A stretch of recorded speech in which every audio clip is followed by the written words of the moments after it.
Today I am down Cosmerton near Penarth. Going to be doing some nature photography. There's a lot of birds in and around the area. Hopefully you can get more than just pigeons and seagulls today. That's at least the goal. And I'm going to be checking out a couple new lenses from Sony. The first one of course being the 400-800mm, which is pretty incredible. Like, that's going to be a lot of fun. One of the main reasons why I'm quite excited by this is I've actually got a 2x teleconverter here with me today, and we're going to just have a little bit of a laugh with it. First of all, first things first, let's start taking some photos with this blooming gorgeous, absolutely gigantic new lens and talk a little bit about the finer details of it. So in front of me, as you can see, we have the 400-800mm and then the 200-600mm.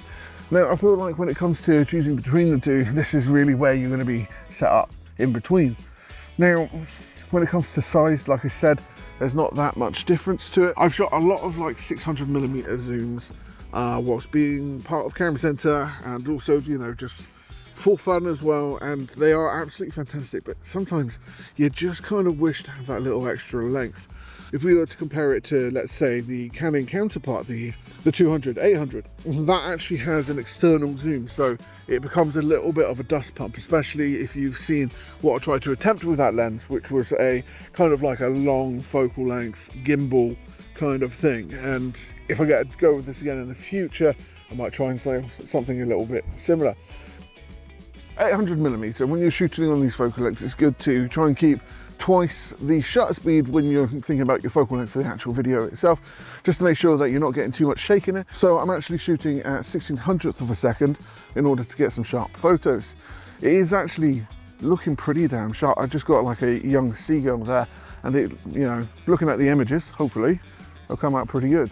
I was like, I don't want to rinse the camera completely of its shutter, but also this is an A9, and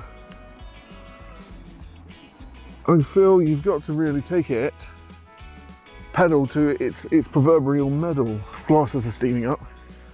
That's always great. It's hard to really shoot on glasses, but I need them these days. It is unlike a lot of like 800s that I've shot with before. I've only really shot with one, and that's the Canon. This actually seems remarkably stable. The other benefit of this is, of course, everything's actually internal when it comes to the zoom, and it's a 90-degree throw there.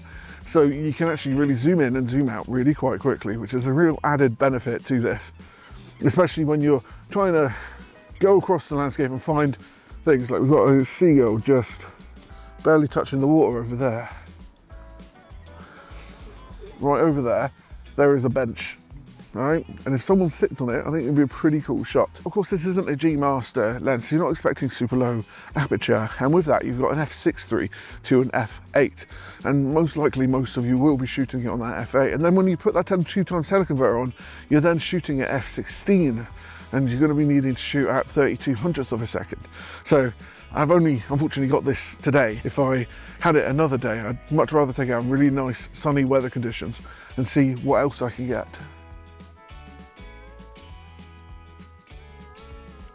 Oh, it's just a really nice noise, isn't it? Something that I would say here as well is that although it's an F8, the bokeh is actually really quite nice. And well, with it being F8, it means you've actually really got everything that you really need to be in focus. Of course, it's nice to have something like an F4 prime at like a decent range, like the 500mm Sigma that I tried out recently, but this is actually really impressive. As with most Sony kind of telephotos, this does actually have optical stabilisation built in it, with a couple different modes that you can access on the actual lens itself. And it's actually really nice to use. Oh, we've got a runner. That sounded better in my head.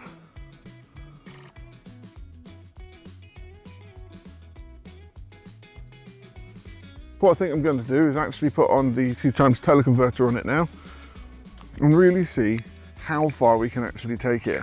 Again, it is not great today. So yes, you can use it with a teleconverter. This makes it an 800 to 1600 lens, which I don't know if you've seen before. It's actually quite a fun lens to do some photographing with. And the last time I did it, I actually tried to get a a portrait at 1600mm, and it was a shot that I'd always kind of imagined to get, but it was only really possible with that. Of course, putting a 2x teleconverter on this means you're actually going to be timesing everything by 2, including the aperture. So you are looking at an f/16 minimum aperture here. So in that respect, I'm going to have to bump it up to 3200, and that means I'm going to be using ISO 6400 today, which, you know, isn't really the best. I might see if I can push it down just a little bit, because you do actually have that optical stabilisation. So going to shoot it at 2000 to begin with, and then bump it back up to 3200, just to try and keep within the my own rules when it comes to shooting. Right now then, I'm going to change it over to video to see if we can get some slow motion footage, to check to see if it can actually keep up to 120 frames a second in 4K.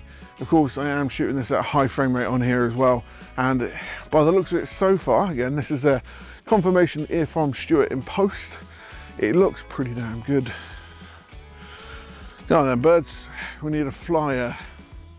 So this is going to be footage taken, no tripod, at 1600mm with a lens.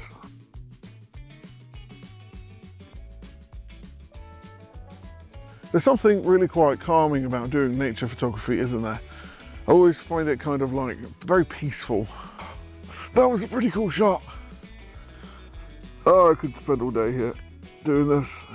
Come on. No, I'm not gonna lie, this time of year is not really the best for birds other than what you would see in a general pond. So we've got a lot of geese there, some swans, some moorhens, a few other delicious looking birds. I say delicious.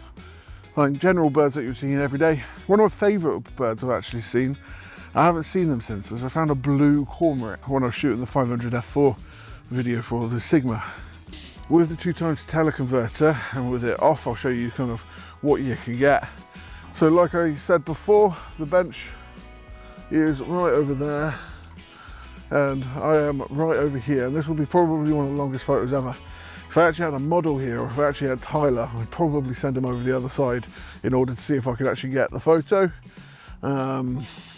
But I'm going to give it a go from here. 1600mm. So this right here is going to be 1600. This one's going to be 800. And this one's going to be 400. And I think this would actually be a perfect lens to take on like a safari. That would be really awesome. Might speak to Sony, see if they can fund it. Probably not, but be a really cool idea, wouldn't it? What would you reckon, like a safari down like, what's it called? Something farm. Oh yeah. What do you reckon, a safari down Folly Farm? I mean, it's not too expensive to get over there. I mean, going to Africa would be stunning, but you know, I can accept some llamas. Here you go, this is the 400 to 800mm right here. And of course, as you're expecting, you've got a number of switches on the side, including the manual focus, the DMF on and off. This is basically half autofocus, half manual focus. And then you've got the full focus distance there, if you want to do closer, further, or somewhere in between. And then you've got your optical stabilisation there with the modes that you want to set up yourself. Sorry that I'm holding this upside down. That's because I am using the Peak Design camera strap at the moment. And what's great about it is that the lens actually does have places to actually put your cufflinks there as well. So you can move it around if you choose to shoot something a little bit more kind of like portrait landscape. It's easy to do. Of course, there as well, you've got your custom buttons, which have a nice click to them, as per usual, and ideal for all of your sort of like custom settings that you like to set up on your lenses. Trying to get more out of our stuff, and I tell you what, because I want to look a bit smarter, let's put the glasses back on. It's nice to see camera manufacturers actually doing something a little bit different and releasing lenses that are either a different focal length or different ranges than we've seen otherwise. Of course, I believe this has got to be Sony's 75th lens in their lineup. And if you are looking for looking into getting a mirrorless camera, I think Sony are probably the leaders in that retrospect, because you've got so much option with what you can get for them. Of course, the video specs are absolutely fantastic, and this lens works absolutely wonderfully for video. I think I grabbed one or two really beautiful shots today, and I can't wait to really give them a go and have a look at them. So the 400-800mm, what you're really looking at in that, right?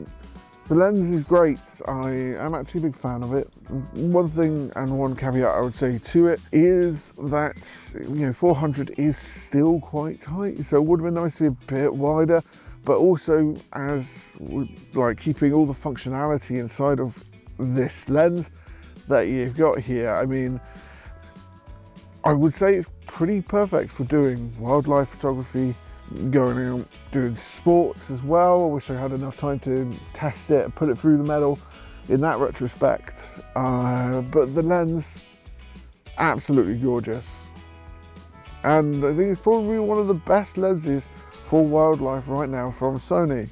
What I would really like to do, because there was a couple of swans here and they were flying in from somewhere earlier, so I've just positioned myself a little, like, kind of just sitting down calmly and waiting for the swans to kind of come around the corner, which they will do, because there's some bread winners right there, bread winners, old people with bread. So yeah, please let me know what you think of the audio today.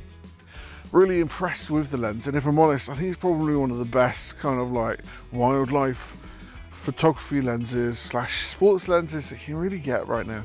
It gives you a lot of range, it's nice and stable with the photos, it does look very sharp. Again, that's for Stuart in post to the side. Again, really impressed overall with it.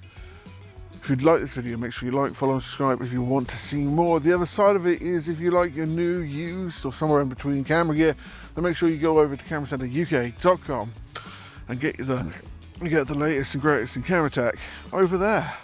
Anyway, I realise when I'm talking to myself to the camera, people are like, what the hell is he doing? But especially when I'm doing this, they're just like, what is that man? Or thing, probably thing if you're talking about me.